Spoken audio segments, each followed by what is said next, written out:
Hey, what's up everyone? Tim here. And before we get into today's video, there's a few things I'd like to go over. First off, we have a merch store. Some of the items in it are only available for a limited amount of time. So if you're interested, go into the description and check it out. Each purchase helps us make more content. Secondly, if this video hits 1,000 likes by the end of the week, we will continue this what if. Third, if you didn't know, only 41.3% of you are subscribed to us. So please, hit that subscribe button and click the bell icon. Now, with that out of the way, let's get into the story. Today was officially Midoriya's first approved day of his internship under Night Eye. Midoriya, Mirio, and Bubble Girl all stood in Night Eye's office. Night Eye himself was sitting in his chair with his hands folded. He looked up at the trio and spoke. He brought up how today they would be doing some patrolling, but they would be split up into groups of two. Midoriya and Mirio would be group 1, the other would be himself and Bubble Girl. She went on to explain a little further the purpose of this patrol.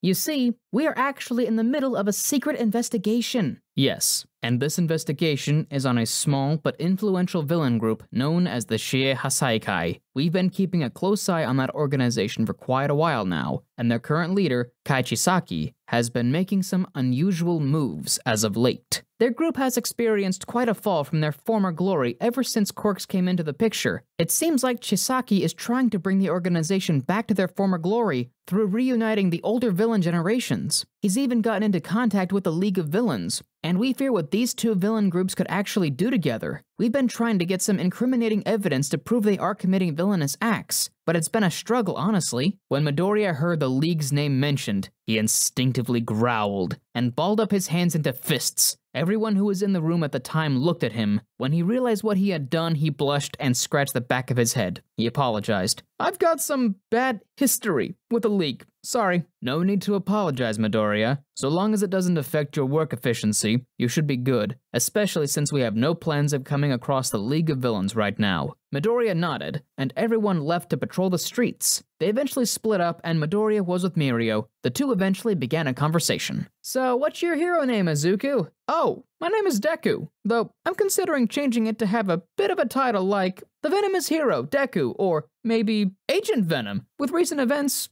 I'm unsure."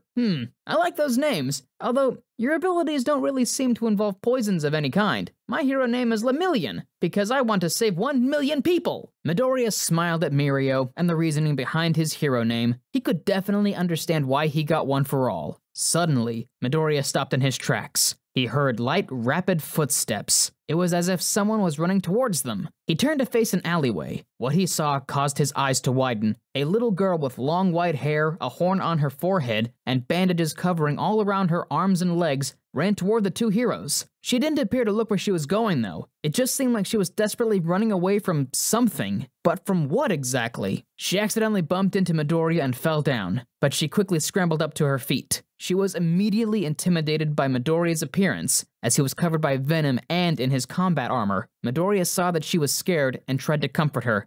Oh, sorry. Are you okay? And what's with these bandages on you?" It looked like she was about to speak, but someone interrupted her. "Eri, you shouldn't cause any problems for these heroes here. They're incredibly busy people after all." Midoriya looked up above Eri and saw the Shie Hasaikai leader, Kai Chisaki, who was also known under the moniker of Overhaul. Eri grabbed onto Izuku and held onto him tightly. Midoriya held her in his arms. He could feel the fear from this girl. Whatever Chisaki had done to her, it wasn't pleasant. Not in the slightest. The bandages around her body unnerved Midoriya. He had flashbacks to what the League of Villains did to him and Venom. Their experiments on Venom were torturous, and the beatings Midoriya were given were excruciatingly painful. He could only imagine what sick things this little girl went through. "Come on, Eri. Let's go back home. I deeply apologize for my daughter's behavior here. She tends to get carried away with her fun and games." "Liar. What's with the bandages all over her?" "She's a very clumsy girl, and tends to bump into a lot of things."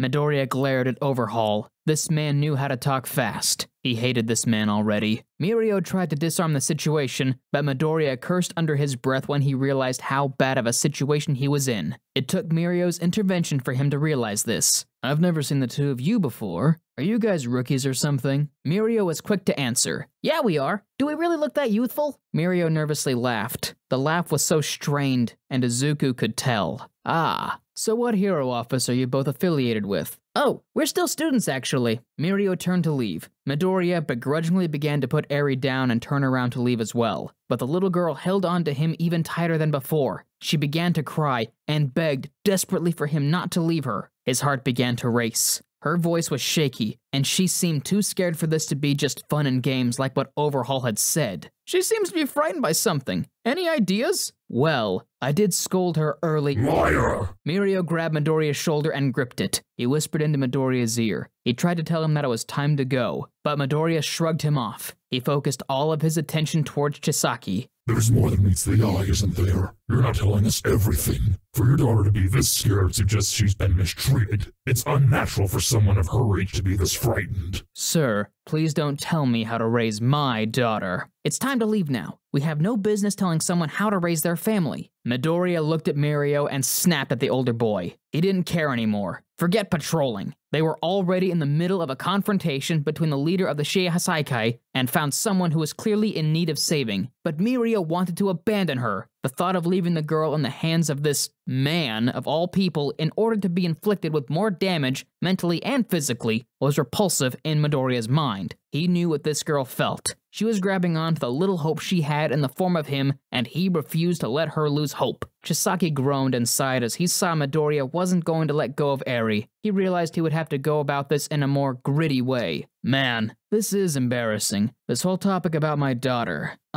Would you guys mind following me? Midoriya and Mirio reluctantly followed Chisaki into the alleyway, but Midoriya was getting tons of bad vibes from this guy. Eri here can be quite a handful sometimes. She defies me all the time, and it's really hard to raise her while taking into consideration what kind of person she wants to be. Chisaki began to remove one of his gloves. A wave of killer intent immediately hit them. Eri wiggled around in Midoriya's grasp. His grip loosened for a second, but Venom noticed this and immediately tightened it. She couldn't escape their grasp. Not like this anyways. Overhaul completely removed his glove, but Venom thought quickly on his feet. He shot a web at Mirio and threw him up. Afterwards, Venom forced Midoriya to jump while Eri was still in their arms. Overhaul slammed his hand on the ground and caused several rock spikes to form. Chisaki gritted his teeth in frustration. "Let me at him!" Midoriya yelled. We are not fighting this man. Not now anyways. We can't endanger the girl and risk losing her. Midoriya was uncharacteristically angry, but when he heard Venom's words, he realized they were right. Taking down Overhaul wasn't their goal here. It was to bring Eri back to their base of operations and to be treated for her injuries. Izuku, what do you think you're doing? We're leaving. This man almost killed us. If Venom didn't make a split-second decision. Midoriya wrapped Eri in Venom's tendrils and strapped the girl to his chest. He was holding Mirio tight by a string of his webbing, and he began to swing away. Overhaul tried to chase them, but Midoriya was able to outpace him. They were able to successfully evade him and reunite with Night Eye. Night Eye looked at Midoriya and glared at him for making such a hasty decision. The well-dressed hero didn't say anything until they made it back to his agency. There, he reprimanded the green-haired boy. His words were unfiltered when Eri was brought out of the room by Bubble Girl. Do you know what you've just done? You've just compromised the mission. I don't care. What was that? I said I don't care. If I may have compromised this mission of yours, please, tell me what you would have done in that situation. Let her go? Yes. Wow. So you'd let her continue to suffer from abuse for a silly mission of yours? Unbelievable. And to think you call yourself a hero. Midoriya stormed off. Mirio tried to stop him, but Night Eye told him to let Midoriya go. He let his emotions get in the way, but I applaud him for rescuing this girl. I trust that he will learn where he went wrong here, and he'll do better from the events to come. Although, if he does get out of hand like that again, we may have to strip him of his symbiote. Before we get back into the story, I want to let you know we have a second channel called Anime Deep Dive. Anime Deep Dive goes over the hard facts of the anime presented, be it your characters, lore, powers, and more. Now, in case you also didn't know, we have a third channel called We the Celestial Naruto What If. We the Celestial Naruto What If mainly focuses on our Naruto What If series. If you're interested in content like that, please go check the description below or click the icon in the top right corner. Now, with that out of the way, let's get back into the story. Night Eye muttered out the last part, so Mirio couldn't hear what he said about Midoriya's symbiote. Izuku tried to calm himself down, but he couldn't stop thinking about what Night Eye told him back there. That almost made Endeavor seem like a saint in comparison. When he made it back to UA, the very first thing he did was make a beeline for his room. He slammed the door shut and fell on his bed. He figured he would be able to sleep this off and have a clearer head afterwards. It sounded easy enough. That was something his mother would do sometimes when she came home from a harder than usual day at work, so why couldn't he do the same? He knew the reason why, though. As soon as Midoriya fell into his unconscious state, he began dreaming. These weren't good dreams, though. All he ever saw in those dreams were him back at the villain hideout. He would remember the stab wounds the girl Toga would inflict upon him. She always mentioned how she liked to see him bleed. The Dabi fellow would use his flames to cauterize Midoriya's wounds before he could bleed out. Shigaraki would also delight in emotionally tormenting Midoriya. He would turn into All Might, Uraraka, and all of the other people he knew well. It especially hurt when he turned into All Might, as Shigaraki would continuously berate Midoriya. Even though he knew it wasn't the real All Might, it still hurt. And when it came to Uraraka, he would be crushed at how the look-alike would constantly tell him how to give up on becoming a hero, and maybe even just end it all. After all, he was useless without his symbiote. The maniacal laughter from Shigaraki made Midoriya want to scream. Almost every time he tried to sleep, he would relive those moments. It was enough to make him wake up in the middle of the night with a cold sweat. What was even worse was the fact that these were only his memories. He'd seen Venom's memories and felt the lifeform's pain. Ever since he was saved, he'd been having these recurring nightmares. The first couple of nights weren't that bad, but they became progressively worse. He could barely sleep at night anymore. Tonight, he didn't even get to sleep throughout the whole night. The nightmares were just too horrific this time. This time, his nightmares were a bit different from the usual. Although he had the dreams of the torture he went through back at the hideout, he also had an additional nightmare. The possibility of failing his classmates. Failing to protect them. That the League of Villains would manage to get their hands on them because he slipped up. The screams of all his classmates, who were at the mercy of the League, kept him up the whole night. He knew it wasn't real, but it felt far too real for him. These were his inner fears that he tried to keep contained for so long, leaking out now. He tried to keep it together for the next couple of days, but his classmates could tell there was something wrong. Every time they tried to ask him, though, he would say that everything was fine. He knew it wasn't, though. He could tell they were worried, but he had to be strong. He felt so weak back at the hideout, but never again would he be so defenseless. He had regained his composure over the next couple of days, but one day Kirishima pointed out something to Midoriya. Apparently, he, Midoriya, Ochako, and Tsuyu were leaving at the same time. Therefore, Kirishima suggested that they should all go to the station together. Everyone was in agreement of the idea. When they made it to the station, Midoriya was thinking they could all go their separate ways from there on. Apparently not. They all continued on the same path afterwards, which confused him. What was going on? Each of the 4 students ended up arriving at Night Eye's agency, and were greatly surprised to see the Big 3 there as well. Not just the Big 3 either. Several heroes, such as Fat Gum, Ryukyu, Aizawa, and Gran Torino were there as well. Needless to say, they were all heavily confused as to what was going on. Not too long after the 4 students arrived, Sir Night Eye began his conference with every one of the heroes and interns. Thanks to the series of information gathered by other heroes, they were able to make substantial progress with their investigation into the Yakuza. As Night Eye went further into the discussion, he brought up some unfamiliar terms such as the HN, which was also known as the Hero Network, that some of the students were curious about. One of the heroes in the room ended up asking about why students were even involved in this discussion, as they saw the students would only hinder them once they reached into darker topics.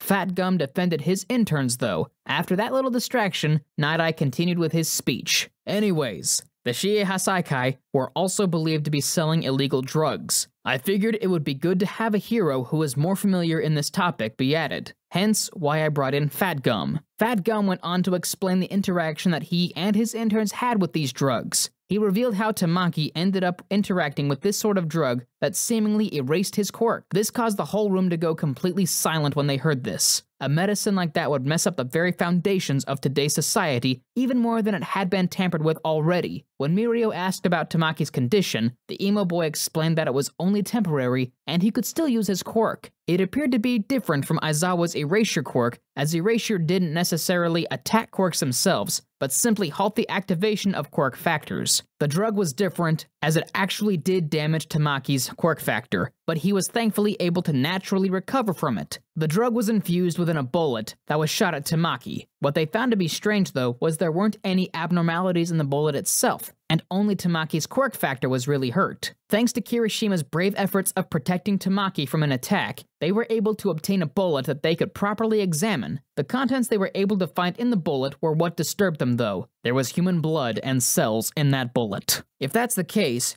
then the DNA must belong to someone who affected the quirks of others. I still don't see the connection between the bullet and the Yakuza. After a little bit more of interacting, Night Eye brought up Chisaki's quirk and how exactly it worked. It was able to break down and reassemble whatever the man touched. There was a connection between the Yakuza leader's quirk and the quirk erasing bullets. It was too much of a coincidence to not be the case. This was when Night Eye addressed Midoriya and Mirio's confrontation with the man the other day. They experienced having to deal with that quirk firsthand, and the reason for it was because of Overhaul's supposed daughter, Eri. Some of the heroes were confused at first when they heard this, but Night Eye continued to explain. The girl has no birth certificate, and her details were relatively unknown until the event that happened that day. Thanks to the efforts of Midoriya and Mirio here, they were able to successfully rescue the little girl and effectively put a stop to the Mafia leader's production of quirk-erasing bullets, since we did a DNA test and found that the DNA in the bullet matched up with Eri's own. Dang, good job, kids. You just made this job a whole lot easier. While everything did work out in the end, what Midoriya in particular did was something brash, and I wouldn't condone it in any other situation. In this situation, though, if they followed my procedures, we would have been in a far worse predicament. We planned to raid the Yakuza hideout,